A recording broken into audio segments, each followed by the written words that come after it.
Bulletcast for life.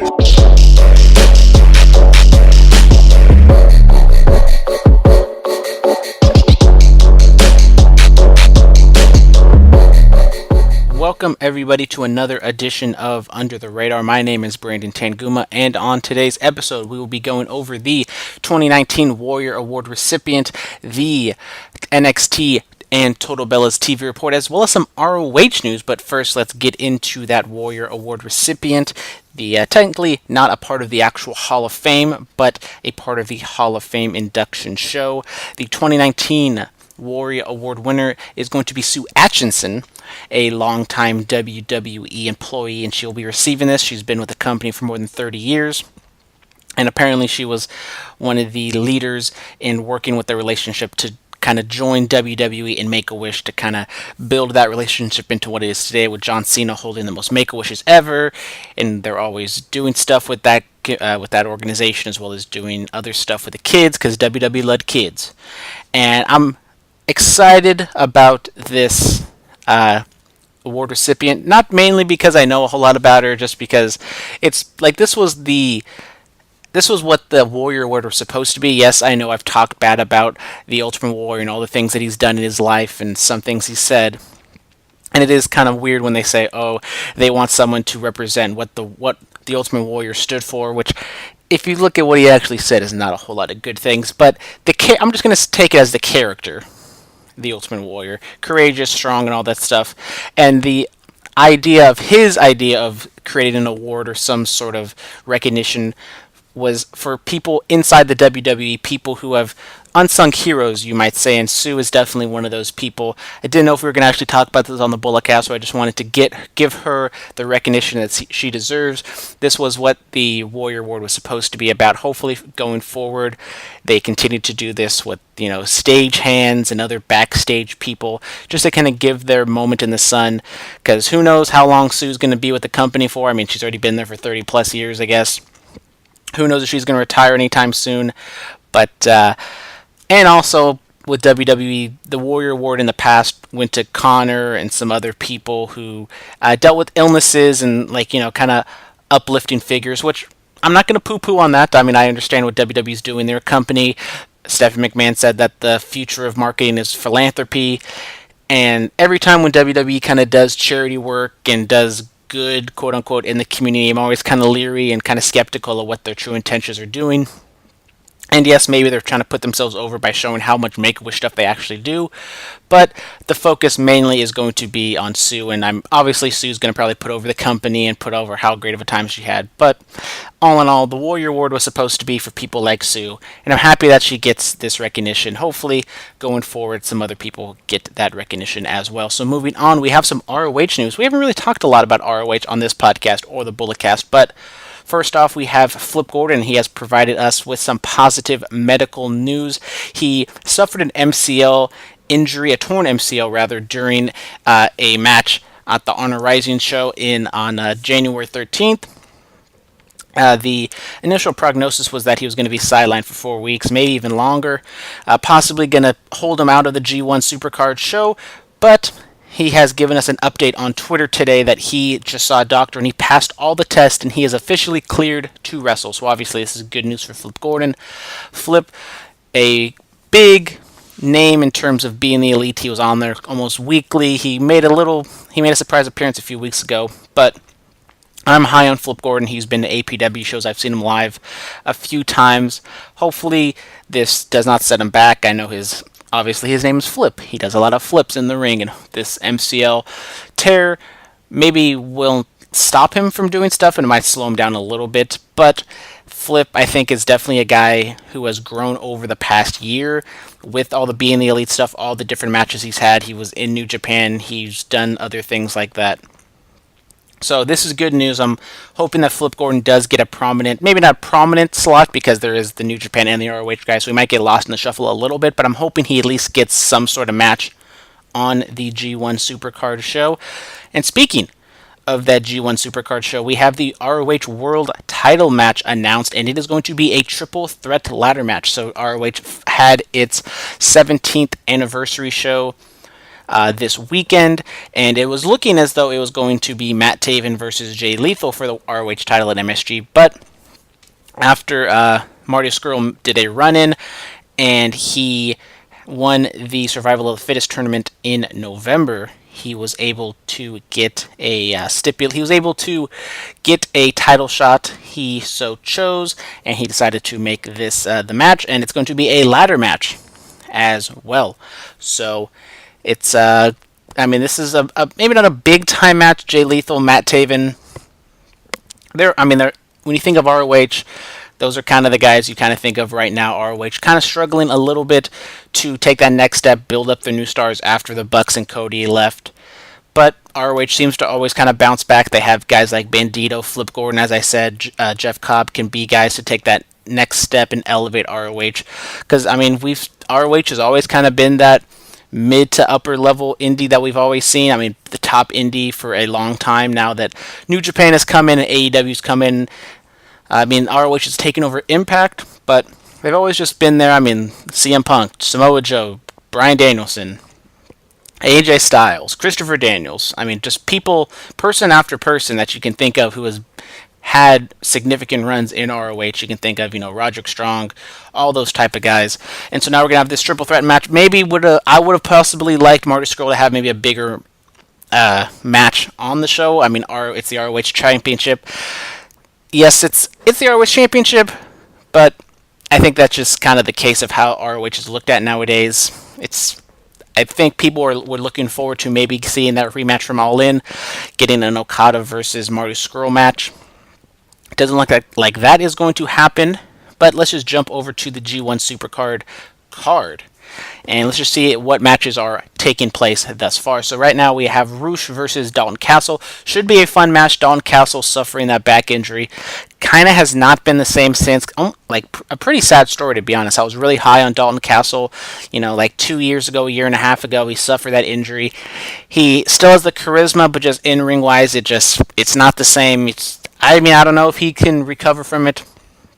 Shawn Michaels did, but I don't know if Dalton Castle is Shawn Michaels. I'm pretty safe to say he's no Shawn Michaels. But we have Bully Ray versus To Be Announced, so in a New York street fight. So that's kind of going to be interesting to see who they can pull out for that match. And then we have Will Ospreay versus Jeff Cobb. Will Ospreay, the never openweight champion. Jeff Cobb, the ROH TV championship. And it is a title versus title match. So that should be a fantastic match if given the time.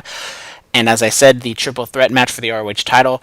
In a ladder match, we have an Honor Rumble, which is going to be a Battle Royal Rumble style, whatever. Then we have another triple threat match with Taiji Ishimori, Dragon Lee, and Bandito for the IWGP Junior Heavyweight Championship. And that match should be fantastic. Hopefully, Dragon Lee doesn't drop anybody on their head. Next up, we have the tag team match. Another title for title match. We have the Guerrillas of Destiny of Tama Tonga and Tongaloa, the IWGP Tag Team Champions, going up against Villain Enterprises of PCO and Brody King. So originally they teased this as being the Guerrillas of Destiny against the Briscoes, but now Villain Enterprises are the ROH Tag Team Champions. So it's a big spot for PCO and Brody King. We've talked about them in the past, the two big signings that they had at the end of the year kind of to compete with All Elite. It's going to be fun to see what PCO can do. He obviously had that fantastic match, or maybe not fantastic, but definitely a crazy match with Walter WrestleMania weekend. Can he top it? We shall see. Brody King, another guy we're going to have to see what he does. And then we have Jay White, the IWGP Heavyweight Champion, defending his championship against the New Japan Cup winner. And the New Japan Cup is in its final stages. Let me just pull that up right now. Full disclosure, I have not been watching it. I've been keeping up with what has been going on, but we are into the quarterfinal matches thus far. And we have Kazuchika Okada facing Will Ospreay, Tomohiro Ishii versus Yoshihashi, which will be the matches taking place on Wednesday, March 20th, which will be tomorrow. And we also have Hiroshi Tanahashi versus Zack Sabre Jr., and then we have Sonata versus Colt Cabana taking place on Thursday. And this will determine who will move on to the semifinals. So, should be fun stuff there. So just kind of looking at it, obviously we have Will Ospreay already tied up with that match with Jeff Cobb, so I don't think Will Ospreay is going to be pulling double duty on this card. So just kind of looking at some of the other people that we could see possibly winning. I mean, obviously Zack Sabre Jr. could win it, Tanahashi could win it, Okada. Okada just had that match with Jay White at Wrestle Kingdom, so you could see them maybe going back to that straight up, but I don't know if I think you want to kind of hold that off to maybe see if you get Okada to have another run later on. Jay White can kind of avoid him, so Tanahashi, another rematch you can do, but Zack Sabre Jr. maybe could be the guy you can see winning. Sonata's another guy. Colt Cabana, I love Colt. I don't see him obviously winning. I mean, Tomohiro Ishii, that could be a fun little story going forward. So, I mean, the obvious top four is Okada, Tanahashi, Sabre, and Ishii. Maybe they give Sonata a little run with it, but it's also gonna be interesting to see how the crowd reacts to Jay White being the heel that he is. Do you give him kind of just a straight up babyface like Okada, Tanahashi would be, or maybe Sonata as well? Who exactly knows what the booking will be for this MSG show? So that is going head to head with the WWE Hall of Fame, and I'm definitely going to be watching the G1 Supercard instead of the Hall of Fame. And we have the NXT TakeOver show, New York, on Friday. They moved it, possibly to not compete with MSG, or maybe for other reasons, but I think it was more MSG. And I applaud WWE for realizing that they're gonna blink. Vince McMahon always said when it came to the Monday Night Wars, he was not afraid to blink. And speaking of NXT, let's go to the latest NXT TV report, and this took place on March 13th on Wednesday from Full Sail University. And we kick off with a recap of the Dusty Rhodes Tag Team Tournament, and Mauro Ranallo is introducing the show alongside with Percy Watson and Nigel McGuinness, and we start off with a semifinals match. We have Mustache Mountain, which is Tyler Bate and Trent Seven, going up against the Forgotten Sons, Steve Cutler and Wesley Blake, with Jackson Riker in their corner. And Mustache Mountain was over huge with the crowd, as you would expect. I've said it many times, not the biggest fans of the Forgotten Sons, and the Forgotten Sons win this match in 10 minutes. It was an okay match. I put more onus on the Forgotten Sons for pulling this match down. As I said, Mustache Mountain was super over. The Forgotten Sons there's just something with them that it just doesn't click with me. I don't think it clicks with the fans, clicks with really anybody. They're just like, the look is, you can like see by their look that they're heels. They're dressed down in all black. They have mean mugs. They're angry. They're yelling. But there's just something with them that just hasn't really clicked, and I feel like their gimmick is just so bland, and they're the Forgotten Sons because people forgot about them, and there's a reason why people forgot about them, because they're not that good. So they beat down Mustache Mountain, they stand tall, and they just didn't really do anything with their 5 seconds of screen time of them just alone in the ring. They just kind of stood there and looked menacing. It wasn't the best look for them. So we go backstage with Matt Riddle cutting an interview, but Adam Cole cuts him off, and we get a little back and forth between them.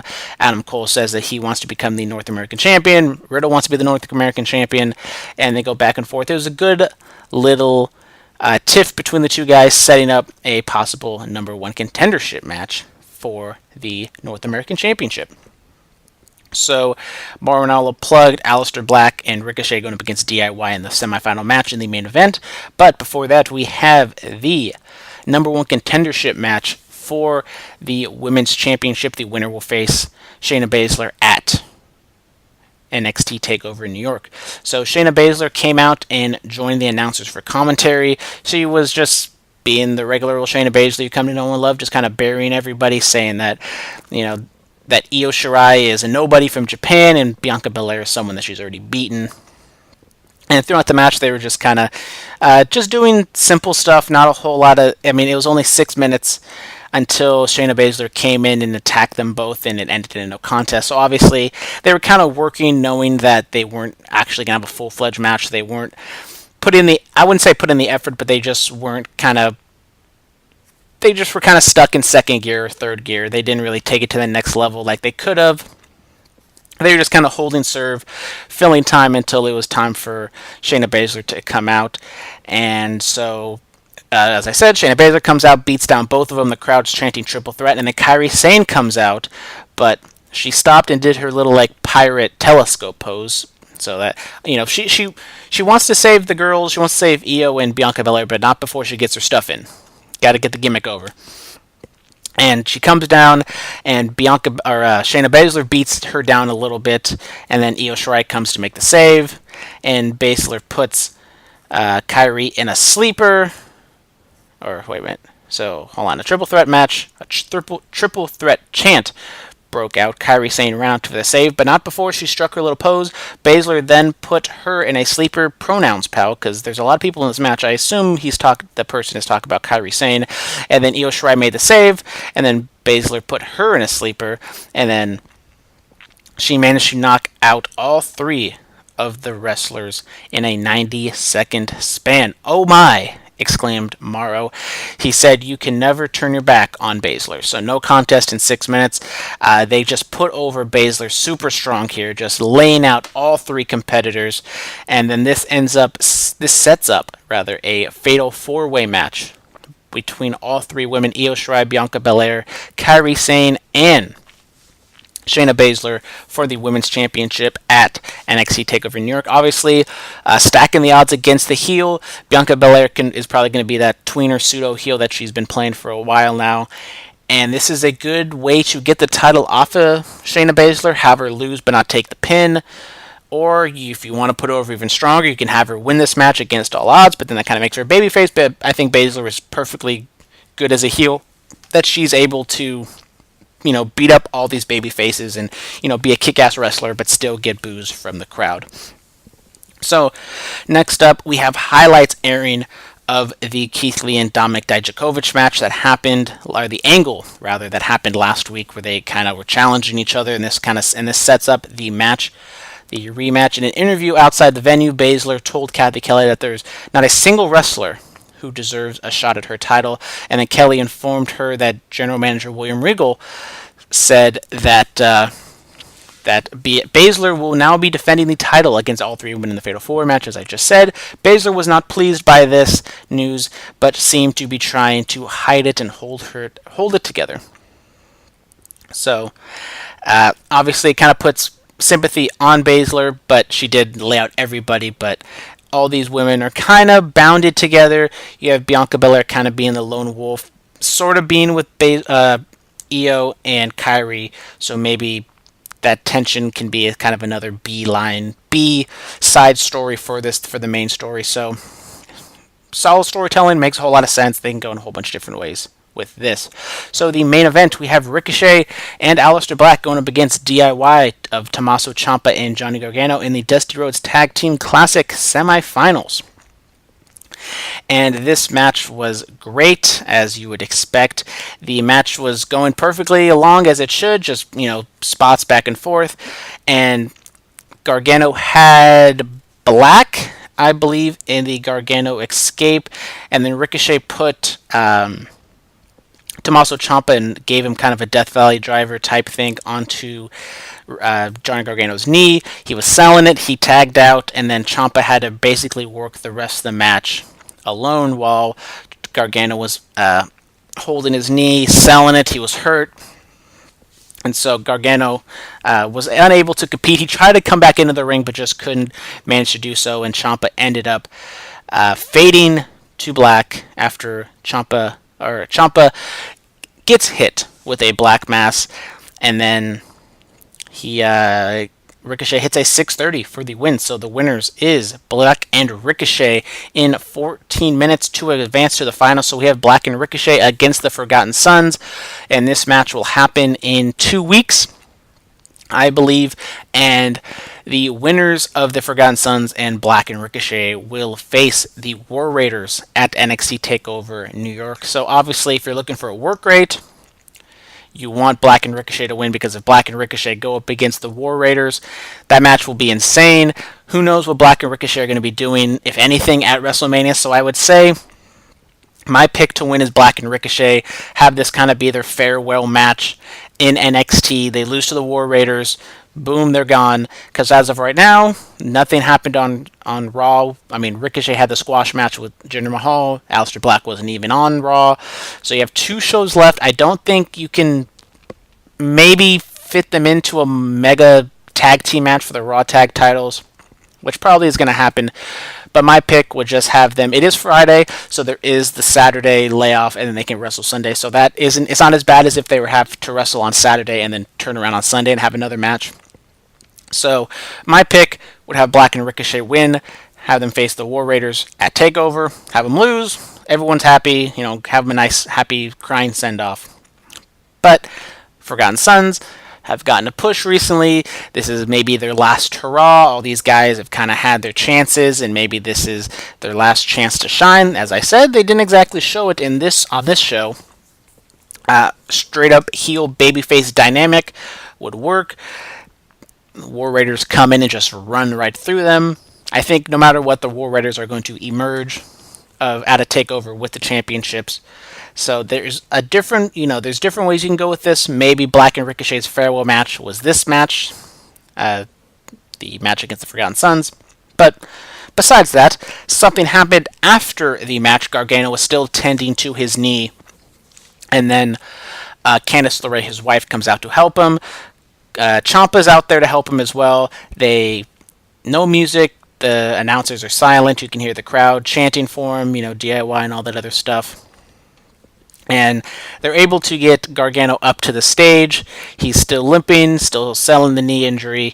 And then right when they're about to leave, Ciampa takes him, about to throw him into the LED board similar to TakeOver 2 years ago. But Gargano was faking the leg injury the entire time. He blocked the throw, turns around, gave Ciampa a piece of his own medicine, threw him into the LED board, hits him with the super kick. Crowd goes insane. They give him a Johnny Wrestling chant, and Gargano was going crazy. He was telling, hell yeah, Johnny Wrestling is back. And we fade to black as the show concludes. So I saw the spoiler sort of on Instagram and other stuff that Johnny Gargano quote unquote turned on Ciampa, and that's what I was thinking. I didn't hear that he blocked him first and then threw him into the LED board. So the entire time I was looking at this angle thinking, okay, he's faking the injury. He's going to turn heel on Ciampa and put the sympathy on Ciampa. We're going to have a heel dynamic. We're going to have a different heel face dynamic with the whole DIY feud. But no, it was Ciampa who first went to quote unquote turn heel on DIY and turn his back to Gargano, which means Gargano never trusted him. He was listening to his wife. He wasn't turning his back on her. So now the family's back together. Happy relationship between Gargano and Candice LeRae. Candice having kind of the darker lipstick and maybe her being menacing and possibly foreshadowing that Gargano was going to turn heel and they were just going to be a heel couple together. But nope. Gargano sees the heel turn coming from Ciampa, blocks it, tosses him in the board. Hell of a way to end the show. Obviously, they lose, but it was a handicap match or against two top guys. You don't really want your champion to lose all that often. I mean, look at Daniel Bryan. Brock Lesnar not on the show all that often, so he can't really lose if he's not there. But I thought this was a fantastic angle, and it's a shame that Ciampa had his neck injury, so we're not going to be seeing that match at NXT TakeOver. Maybe the last hurrah for these guys. I mean, they've done this match so many times, I think they can do it in their sleep and get 3.5 stars out of it. And just a fantastic angle. I don't exactly know what else to say. Just storytelling was great. And just a little subtle. I mean, it would have been... I don't know how the crowd would have reacted if Gargano just threw him into the wall. I think if he did do that, if it was just a straight up Gargano throws him into the wall, I think the crowd would have booed him. I don't know what WWE's or NXT's intent would have been. I think that probably would have been their intent to have him as the heel if that were to happen, but just a little subtlety of Ciampa going first and then Gargano just being one step ahead of the heel, and that's what you always want your baby faces to be. You want your baby faces to be smarter than the heels. And on Raw, on SmackDown, there's all these times where they do these dumb finishes where the baby faces look like dopes. Just last week when Finn Balor turned around because someone was ringing a bell, he ends up losing his IC title that he shouldn't have won in the first place because he beat it off the guy who wasn't even the champion. So, I know I have seen the spoilers, so I know exactly what they're going to be doing for this NXT Championship match. I'm not going to get into those, because if you've been able to avoid them up until now, I'm not going to spoil it for you. So, moving on to the Total Bellas review, episode 9, and this is the episode all leading up to the match with Ronda Rousey and Nikki Bella. And they have a pep rally. We talk about Johnny Laurinaitis' voice, and we always have the obligatory Brie and Nikki feud. So first up, we have, obviously the main storyline here is the build up to the elimination or the Evolution match with Nikki and Ronda. The Bella twins are doing the whole media circuit. They're going all over the place. They're doing interviews. They're on Good Morning America or whatever, there's network morning news shows. They do an angle with what's her face, Tiffany Haddish. They do some other things, and Brie is like tired and she doesn't want to really do anything. But of course, Nikki just wants to be the go-getter that she is. She decides or brings up the idea that they should do a pep rally, full-on high school style with cheerleaders and mascots and a marching band and all that other fun stuff. So Brie was like, really, you want to do this? Nikki was all gung-ho about it, so they end up doing the pep rally. They didn't even really specify where it was, but it kind of looked like, not even like a high school gym, it looked like, somewhere like a YMCA or someone, like a local gym, something like that. And the place was packed. The Bella twins, I guess, posted it up on their Twitter and Instagram to promote this, so they had a packed house of a couple hundred, maybe no more than 500 people, I would say. And Paige made a surprise run-in. She get a little promo to the crowd, and Nikki and Brie, they talk, they're all trying to be inspirational, and Brie continuing to milk the whole botched Bella angle and all that other stuff, continuing to try to put sympathy on her, because, she's the victim here. It's not Liv Morgan who got concussed, and she even kind of blamed Liv Morgan a little bit because she said, like, oh, the suicide dives, that's only one person, but, it takes two. So that I was not a fan of that. Brie, you should always just, if you mess up, even if it is a little bit of the other person's fault, I think you should always just take responsibility, because in the end, you're the one who knocked the person out.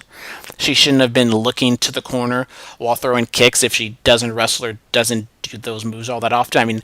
She hasn't been doing those moves all that much because she only does them because she's married to Dan O'Brien, and I don't exactly know how many moves or how long she's been doing those moves. Maybe a few years, but she's rusty. Even when she did do them a couple years ago, she wasn't like a full-time worker. But anyways, I digress. Continuing to put sympathy on herself. And then the other kind of B storyline is John Laurinaitis. I'm going to be honest, I didn't even know that John Laurinaitis' voice, the whole reason it's all raspy like that is because he suffered an injury back in the early 90s. And so they watched some old WCW clips, Surfer Dude Johnny, him cutting promos, him with his regular voice, and his daughter, who's 16. I talked about her. She was the one who wanted to be a model, and she did the modeling for the Bella Twins clothing line a few weeks ago. She didn't even know that, or maybe she knew, but she never actually heard Johnny's regular voice before he suffered the injury, because as long as she's been alive, she's always just known him with that raspy voice. And they putting sympathy on Johnny by saying that, it's bullying, because every time someone talks about him or refers to him, they always do it in his raspy voice, which, I don't really see that as bullying. I think, it's all in the eyes of who's doing it, what their intentions are. But, if I do it or if someone else I've seen do it, usually it's all, in good fun. It's not really bullying them. But then it's however John Laurinaitis sees it.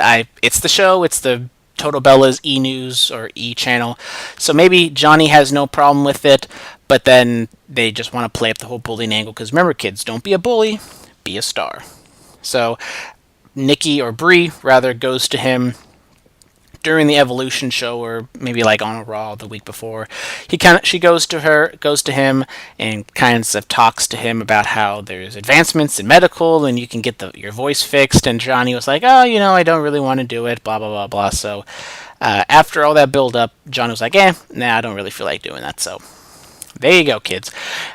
So basically, the whole show leading up to the Nikki Bella versus Ronda Rousey match, and the glaring omission throughout this entire episode and these episodes leading up to it is that the Bella Twins are the heels in this storyline, and they don't really talk about that. And they portray themselves as being these great people, and all for women empowerments and blah blah blah blah. Even maybe kind of focusing Ronda Rousey as being a heel because she talked about the whole John Cena stuff on like that initial promo that she cut on the Bella Twins right after they turned on her. And they lead it up, they do the entrance, they show some spots, but they don't show you the finish.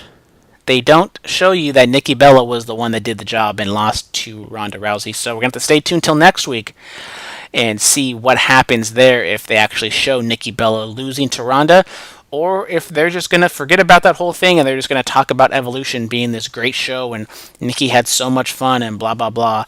And also, they played up more that Brie Bella is going to be retiring, so this show at Evolution with her sister is her last hurrah. And, just pretty much it. So that will do it for me for today. Thank y'all very much for listening. We will be doing another episode of the Bullacast tomorrow or Wednesday, whenever you might be listening to this. So make sure to check that out. And until next time, goodbye and good night. Bang.